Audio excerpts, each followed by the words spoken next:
Karnataka prime ಟೈಮ್ಗೆ ಸ್ವಾಗತ. ರೇಣುಕಾ ಸ್ವಾಮಿ ಕೊಲೆ ನಡೆದು 75 ದಿನಗಳಾಯಿತು. 90 ದಿನಗಳ ಒಳಗಾಗಿ ಚಾರ್ಜ್ ಶೀಟ್ ಸಲ್ಲಿಕೆ ಆಗಬೇಕು. ಇವತ್ತು ಚಾರ್ಜ್ ಶೀಟ್ ಸಲ್ಲಿಕೆ ಆಗಿದೆ. ಓರ್ವ ಐ ಪ್ರೊಫೈಲ್, ಓರ್ವ ಸೂಪರ್ ಸ್ಟಾರ್ ಮತ್ತು ಆತನ ಸಂಗಡಿಗರು ಮಾಡಿದಂಥ ಈ ಕೊಲೆ ಇಡೀ ದೇಶವನ್ನು ಬೆಚ್ಚಿ ಬೀಳಿಸಿತ್ತು. ಕೊನೆಗೂ ರೇಣುಕಾ ಸ್ವಾಮಿ ಹತ್ಯೆ ಕೇಸ್ ಚಾರ್ಜ್ ಶೀಟ್ ಸಲ್ಲಿಕೆಯಾಗಿದೆ. ಅದರಲ್ಲಿನ ಅಂಶಗಳು ಏನಿದೆ ಬನ್ನಿ ನೋಡೋಣ.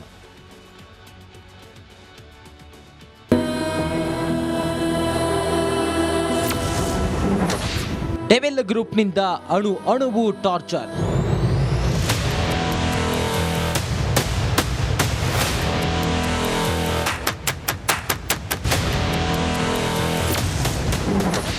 ಈ ಗ್ಯಾಂಗ್ನಿಂದಲೇ ರೇಣುಕಾ ಸ್ವಾಮಿ ಮರ್ಡರ್.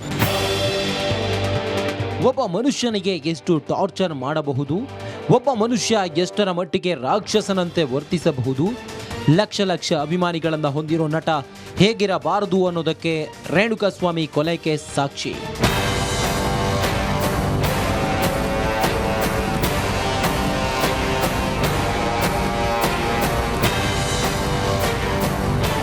ರೇಣುಕಾ ಸ್ವಾಮಿ ಹತ್ಯೆಯಾಗಿ ಬರೋಬ್ಬರಿ 75 ದಿನಗಳ ಬಳಿಕ ಪೊಲೀಸರು ಚಾರ್ಜ್ ಶೀಟ್ ಸಲ್ಲಿಸಿದ್ದಾರೆ.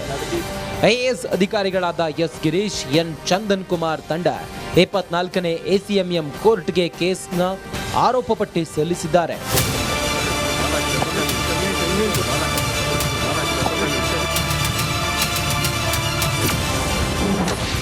ಡಿ ಚಾರ್ಜ್ ಶೀಟ್ ಬರೋಬ್ಬರಿ 3991 ಪುಟಗಳಿರೋ ಚಾರ್ಜ್ ಶೀಟ್ನಲ್ಲಿ A1 ಆರೋಪಿ ಪವಿತ್ರ ಗೌಡ, A2 ದರ್ಶನ್, A3 ಪವನ್ ಅಂತಲೇ ಉಲ್ಲೇಖಿಸಲಾಗಿದೆ. 231 ಸಾಕ್ಷಿಗಳ ಉಲ್ಲೇಖವಿದ್ದು 27 ಸಾಕ್ಷಿಗಳ ಹೇಳಿಕೆಯನ್ನ ದಾಖಲಿಸಲಾಗಿದೆ. 3 ಪ್ರತ್ಯಕ್ಷ ಸಾಕ್ಷಿ, 17 ಜನರ 164 ಹೇಳಿಕೆ, 70 ಜನರಿಂದ 161 ಹೇಳಿಕೆ ದಾಖಲಿಸಲಾಗಿದೆ. ರೇಣುಕಾ ಸ್ವಾಮಿ ದರ್ಶನ್ನ ಕಟ್ಟ ಅಭಿಮಾನಿ ಅನ್ನೋದಕ್ಕೂ ಚಾರ್ಜ್ ಶೀಟ್ ಸಾಕ್ಷಿ ಕೊಟ್ಟಿದೆ. ರೇಣುಕಾ ಸ್ವಾಮಿ ಮನೆಯಲ್ಲಿ ಪಂಚನಾಮೆ ನಡೆಸುತ್ತಿದ್ದಾಗ ಆತನ ಪತ್ನಿಯೇ ದರ್ಶನ್ ಫೋಟೋ ನೀಡಿದ್ದಾರೆ.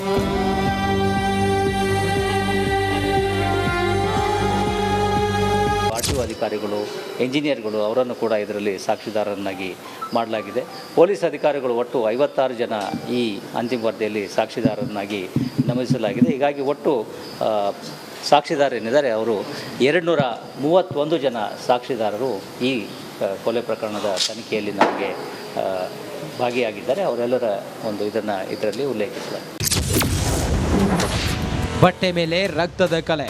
ಯಾರ್ಯಾರ ಬಟ್ಟೆ ಮೇಲೆ ರೇಣುಕಾ ಸ್ವಾಮಿ ರಕ್ತದ ಕಲೆ ಸಿಕ್ಕಿದೆ ಅಂತ ನೋಡೋದಾದ್ರೆ A1 ಆರೋಪಿ Pavithra Gowda, A2 Darshan, A4 Raghavendra, A5 Nandish, A6 Jagadish, A7 Anukumar, A8 Ravishankar, A9 Dhanraj, A10 Vinay, A11 Nagaraj, A13 Deepak, A14 Pradosh, A15 Nikhil. ಬಟ್ಟೆ, ಚಪ್ಪಲಿ, ಶೂ ಮೇಲೆ ರಕ್ತದ ಕಲೆ ಪತ್ತೆಯಾಗಿದೆ.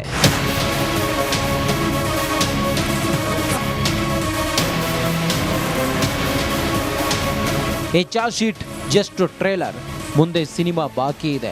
Crime bureau, republic Kannada. ನೋಡಿ, ಇಲ್ಲಿ ತನಕ ಪೊಲೀಸರು ಬೇರೆ ಬೇರೆ ಕಡೆಗಳಿಂದ ತನಿಖೆ ಮಾಡಿದ್ದಾರೆ, ಅನೇಕರನ್ನ ಮಾತಾಡಿಸಿದ್ದಾರೆ, ಪೊಲೀಸರ ಮುಂದೆ ಅನೇಕರು ಮಾತಾಡಿದ್ದಾರೆ, ಜಡ್ಜ್ಗಳ ಮುಂದೆ ಅನೇಕರು ಮಾತಾಡಿದ್ದಾರೆ, ಸಾಕಷ್ಟು ಸಾಕ್ಷ್ಯಗಳನ್ನು ಸಂಗ್ರಹ ಮಾಡಿದ್ದಾರೆ. ಅದು ವೈದ್ಯಕೀಯಕ್ಕೆ ಸಂಬಂಧಪಟ್ಟದ್ದಾಗಿರ್ಬೋದು, ಟೆಕ್ನಿಕಲಿ ಸಂಬಂಧಪಟ್ಟಾಗಿರ್ಬೋದು, ಫೋನ್ಗೆ ಸಂಬಂಧಪಟ್ಟಾಗಿರ್ಬೋದು, ಎಲ್ಲ ವಿಚಾರಗಳನ್ನು ಮಾಹಿತಿ ಕಲೆ ಹಾಕಿ ಯಾವ ರೀತಿ ಹೊಡೆದ್ರು, ಯಾವ ರೀತಿ ಈತನನ್ನು ಕೊಂದರು ಅಂತೇಳಿ ತಮ್ಮ ಚಾರ್ಜ್ ಶೀಟಲ್ಲಿ ಉಲ್ಲೇಖ ಮಾಡಿದ್ದಾರೆ. ಹೊಡೆದ ರಭಸಕ್ಕೆ ತಲೆಯಲ್ಲಿ ತೂತು ಬಿದ್ದಿತ್ತು. ಹೊಡೆದ ರಭಸ, ಎಣ್ಣೆ ಏಟು, ಗಾಂಜಾ ಏಟು ಎಲ್ಲ ಹೊಡೆದ ರಭಸಕ್ಕೆ, ರಾಕ್ಷಸರ ಆರ್ಭಟಕ್ಕೆ ಕಿವಿ ಕಟ್ಟಾಗಿತ್ತಂತೆ. ಇದು ಚಾರ್ಜ್ ಶೀಟಲ್ಲಿದೆ. ಕಿವಿ ಕಟ್ಟಾಗಿದೆ. ಹೆಂಗೆ ಹೊಡೆದಿರ್ಬೋದು ರೀ? ಒಂದು ಈ ಮಕ್ಕಳು ಒಂದು ನಾಯಿ ಮರಿಗೆ ಹೊಡೆಯುವಾಗಲೂ ಕೂಡ ಹೊಡಿಬಾರ್ದು, ಅದಕ್ಕೂ ಕೂಡ ಎಷ್ಟು ಹೊಡಿಬೋದು?